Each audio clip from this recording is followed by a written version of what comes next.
بسم اللہ الرحمن الرحیم۔ السلام علیکم۔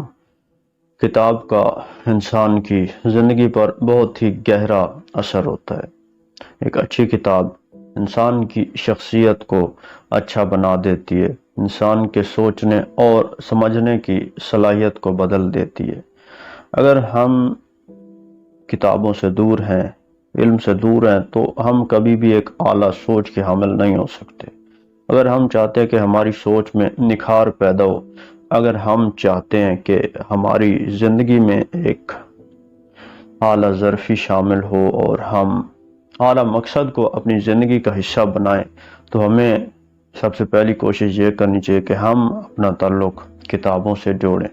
اگر ہم علم حاصل کرتے ہیں اور اسی سوچ کو اپنے ذہن میں رکھتے ہیں، تو جو ہم علم حاصل کرتے جائیں گے، ہماری جہالت کم ہوتی جائے گی، اور جب انسان کی جہالت کم ہوتی ہے تو پھر اس کا ظرف بڑھتا ہے، اس کی سوچ بڑھتی ہے، اور جب انسان کی سوچ اعلیٰ ہو جائے تو پھر وہ کبھی بھی پستی اور ذلت کو اپنی زندگی میں داخل نہیں ہونے دیتا۔ اس کی پوری کوشش ہوتی ہے، وہ اپنے کاموں کو اس انداز سے کرتا ہے کہ وہ معزز ہو جاتا ہے، اس کی اہمیت بن جاتی ہے، وہ قابل عزت ہو جاتا ہے۔